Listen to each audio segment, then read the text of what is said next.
Gosh, imagine a world where faith is fire and power is blood, where kings sit on trembling thrones and the word of God itself is torn apart by steel and smoke.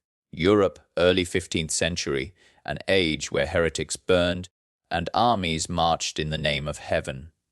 But from the heart of Bohemia, in the mist and ashes of rebellion, rose a man unlike any other, a man who would never lose a single battle. Not once.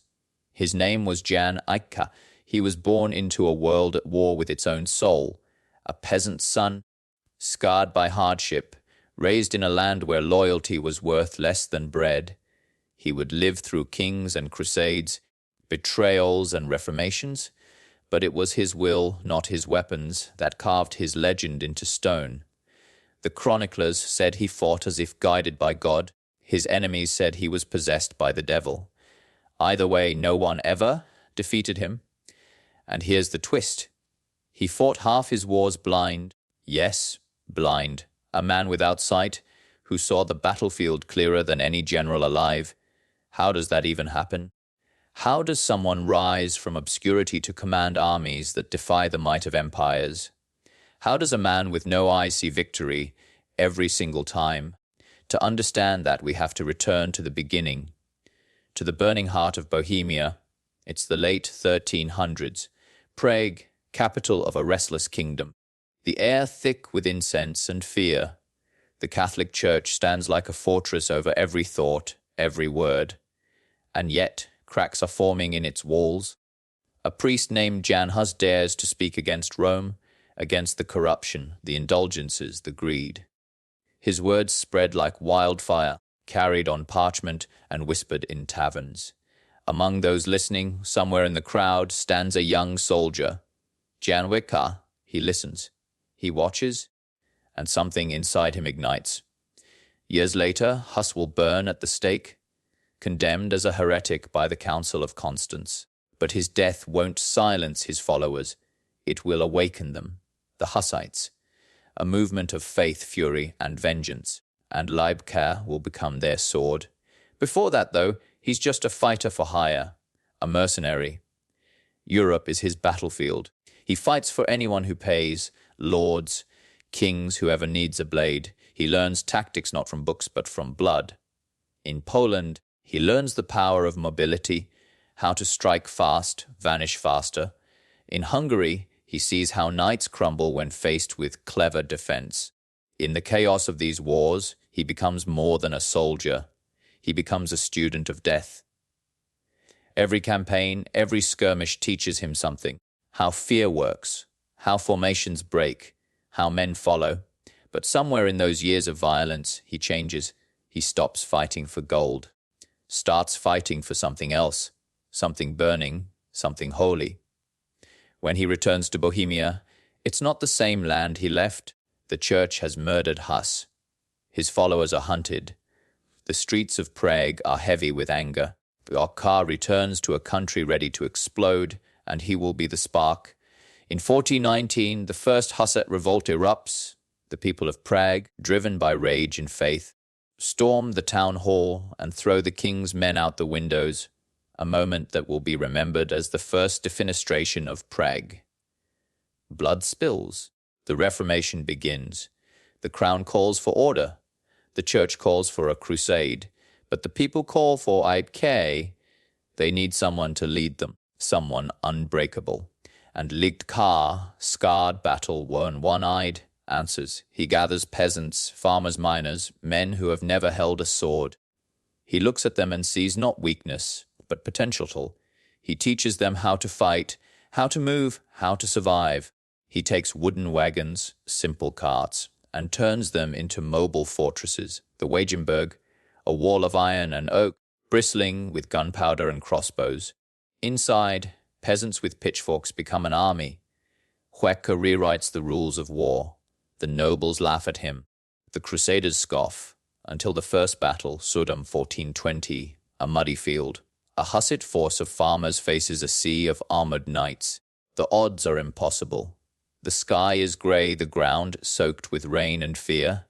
The knights charge, lances lowered, banners fluttering like the wings of angels of death. The peasants hold their breath. Žižka stands behind the line, his one eye fixed on the horizon. He waits, and then gives the order. Now cannons thunder, wagons lock together, arrows fill the sky. The knights crash into the barricade like a wave against rock and shatter. Horses fall screaming. Men sink into the mud, dragged down by their own armor. The peasants, the heretics, the nobodies stand victorious.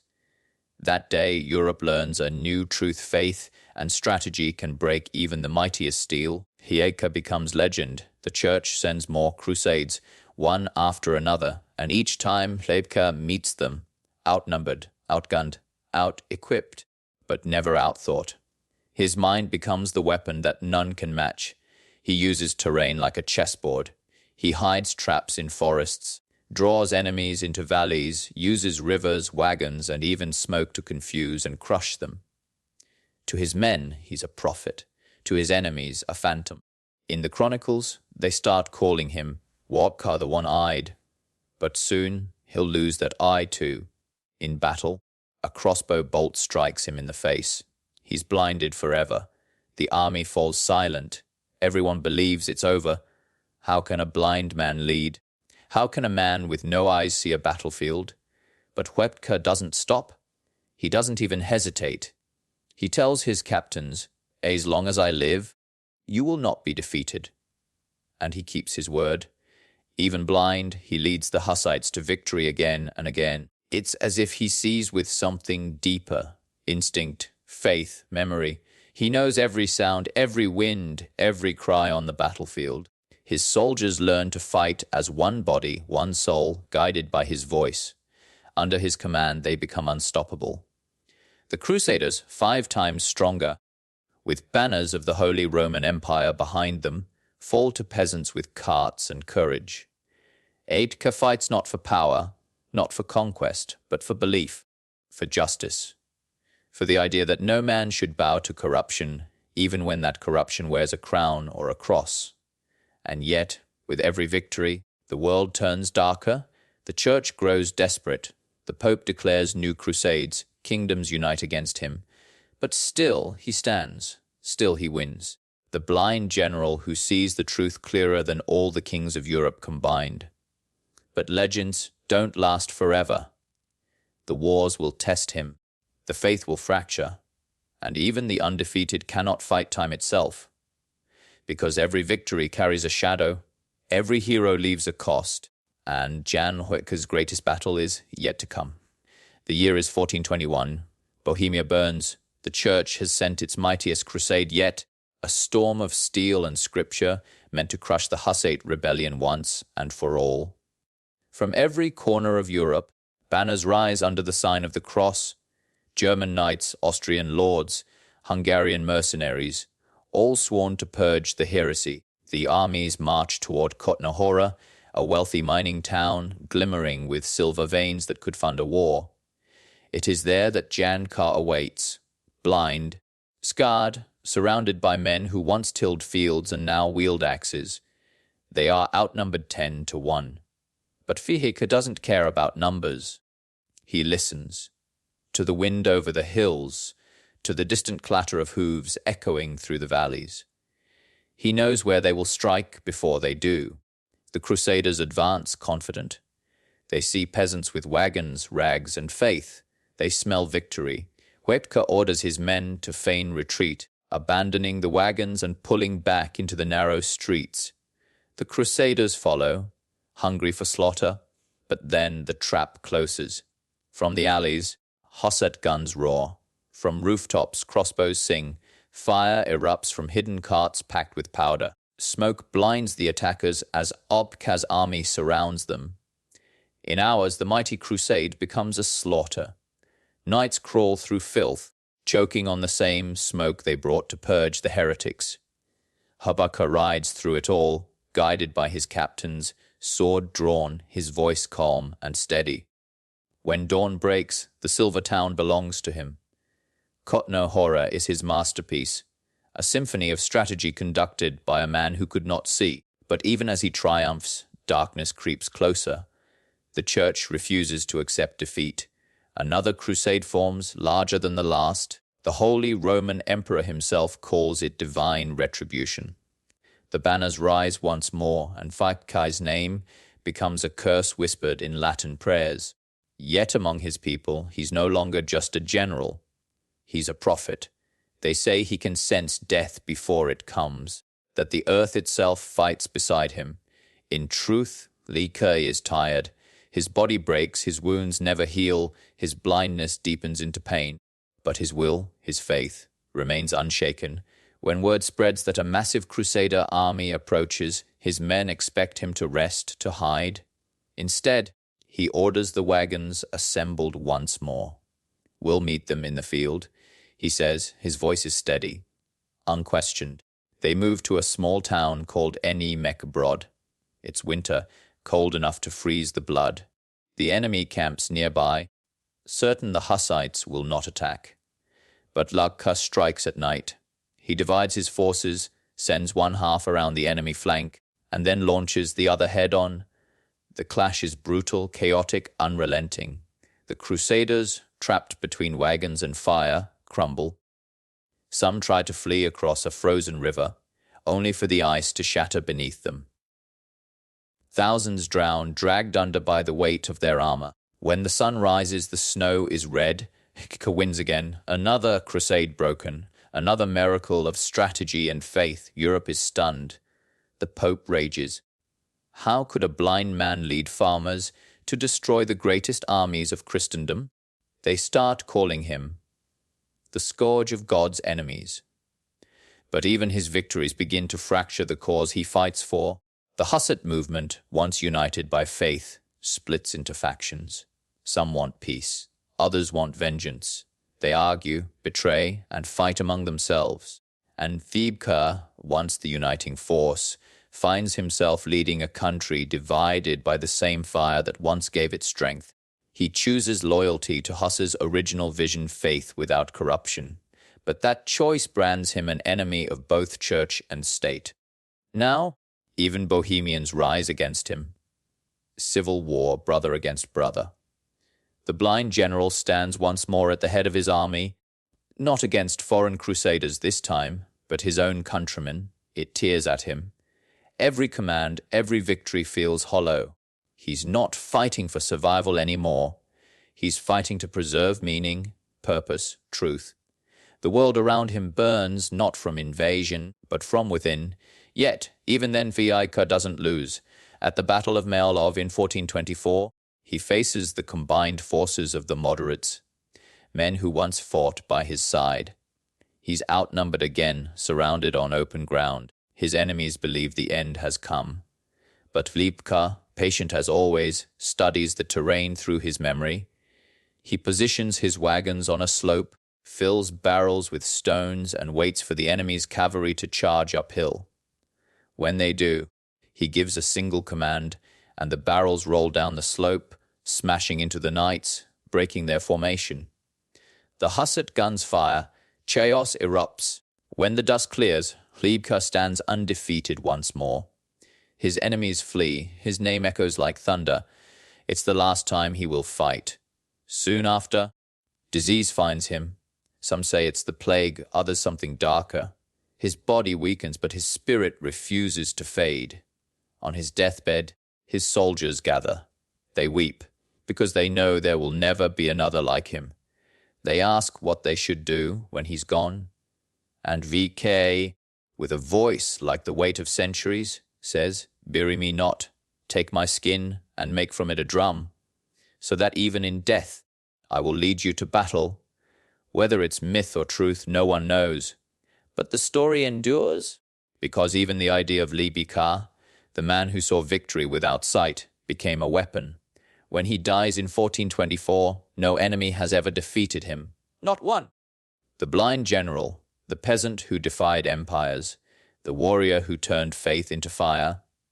The church continues to wage war on his followers, and Bohemia continues to bleed, but Vitabibka's tactics, his innovations, his spirit live on. Centuries later, generals will study his strategies. The wagon forts, the combined use of firearms and mobility, it all begins with him.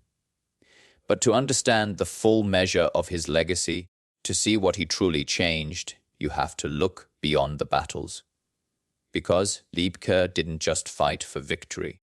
He fought for vision, the kind that doesn't need eyes to see, the kind that burns forever in the dark. His shadow will stretch far beyond Bohemia, echoing through every rebellion that dares to rise against the impossible.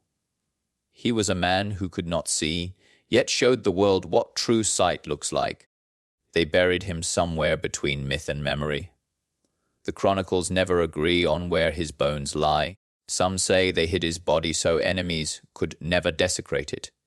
Others whisper that his men truly did what he asked, flayed his skin, stretched it over a drum, and carried him into battle one last time.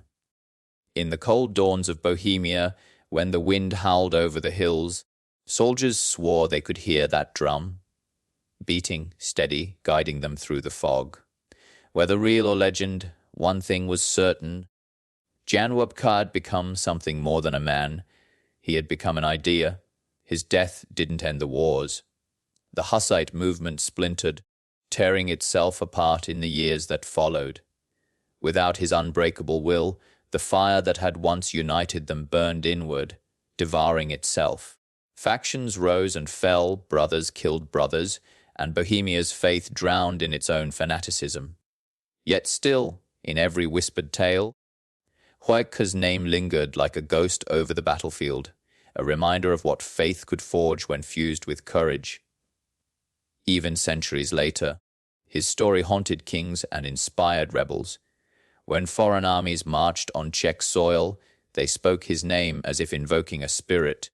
When peasants rose against oppression, they remembered him, not as a saint, not as a conqueror, but as one of their own. Blind, scarred, relentless, the man who never lost. But beneath the legend lies a more human truth. Žižka wasn't fighting for glory.